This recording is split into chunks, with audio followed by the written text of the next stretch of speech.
Welcome to Voice First TV and the NASDAQ Entrepreneurial Center. I'm so grateful for your attention. If you've already tuned in, you know what we're doing and why we're here. I don't want to take a moment away from my friend Jake, who has some things to share with us that I don't think anybody else is going to be talking about. Jake, please introduce yourself. Hey, I'm Jake Uhlenkott. I'm a long time both involved in business, in entrepreneurship, and in the political world. So learned a way to speak both those languages from a young age. My mom was a lobbyist. My family's on my dad's side started a lot of companies. So there's a mix of the two worlds. Yes. That kind of are combined just in my life. Yeah. And you and I were at the Amazon Alexa conference in Chattanooga, Tennessee. Right. And we were creating a bunch of live videos, right? We did like 40 different interviews. And during that time, you and I kept talking about the voice-first technology space. Right. And a lot of what we were saying is, gosh, there's not really people doing public affairs. There's not really people that are lobbyists in this space. And we just kept seeing like there's a real unmet need. And that's when you and I began discussing like maybe you could get more involved in this space. So a couple things. Talk to us about just generally public affairs, lobbying, that government approach, and then talk to us about why you might be interested in bringing your skill set to this voice-first industry. Right. I think what a lot of folks, especially with voice-first being and voice being such a nascent industry, policy really rarely catches up with how fast things move. It takes a long time for policy to catch up. So as an entrepreneur, and especially with a lot of the entrepreneurs that I speak with and work with, they're not even thinking policy because that's not how you're wired. You're wired. I'm creating. I'm building a business. But where we can fall down sometimes in the entrepreneurial process is not thinking like, well, why aren't we involving the policymakers at the beginning of the conversation? Yeah. You know, everyone likes to talk about the Facebook hearings in front of Congress, and there was a lot of like just things that the folks in the Senate didn't know. Right. But if we're trying to involve policy from the beginning on a more of a diplomatic approach, maybe we can get that conversation going in a way that's beneficial to both. So good. And so you've been involved in this space for a long time. Talk to me about like what you envision bringing to the market in voice-first technology, in voice integration with the car, like this event. We're at the Voice of the Car Summit right now.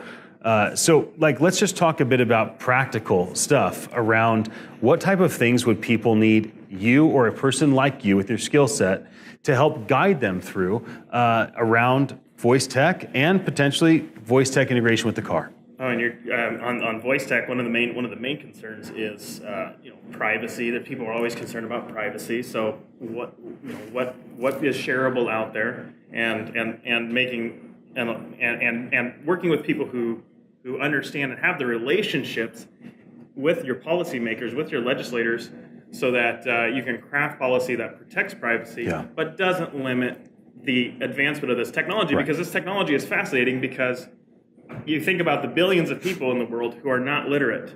You could think about politics. You think Washington D.C., but what about all the African nations? What about the folks here who are illiterate? So good. And voice brings all those people more in line with what's going on politically, where our culture is going, and how our leaders are responding to them. So just like in 2008 when Barack Obama figured out social media, it was brand new. Right. The politicos today need to be figuring out voice. They need to be figuring out everything that's going on with Alexa, Google Assistant, how to be touching people. And now you can reach people in their cars, and you don't have to be buying radio ads to reach them through the vocal spectrum. So there's a lot of really cool things coming that we need to be watching.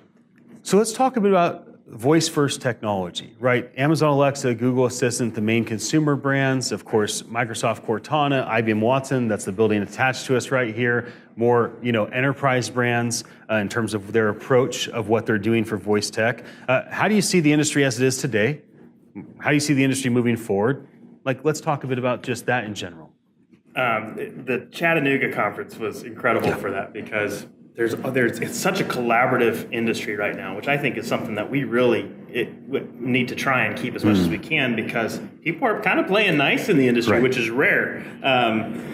So if we can tap into that and continue that looking forward, I think that just some of the folks who are just people like Bradley, people like Brett who spoke earlier, they really have that ethos of collaboration. And how can we create a technology platform interface like voice that's generational thinking, where we're not thinking, or like you like to talk about, where we're building castles. Build a castle. We're not thinking about will this house last a year or two, but hundreds of years in the future. Yep, absolutely. One of the things that when we talked about Voice First TV, there's a couple things that you jumped right in. You're like, you're helping me with my events. Right. You help me with a lot of things. Thank you. Thank you for your help. Anytime. Having Jake work with me makes me go, yeah.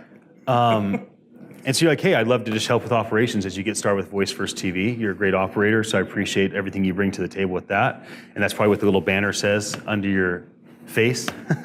But also we talked about, hey, let's launch a show, whether that's a weekly show or we get more aggressive and go daily or take our time and go monthly. But let's watch a show about public affairs, lobbying, like the whole government approach to all things voice. So, take a look at the camera and promote our new show. Yeah, so we're going to be starting a weekly or monthly show. We're still figuring that out, but it's going to be geared towards the voice industry, what's moving, what's shaking, what's happening locally in your state and at the national and international level as far as when it comes to voice tech. Yeah. And where it just comes to entrepreneurship and policymakers relating to each other, just that facilitate that conversation. So we're going to have guests ranging from legislators at the state, local, and federal level to entrepreneurs who are making an impact in the voice industry and any other industry that has to rely a lot on voice. Yeah.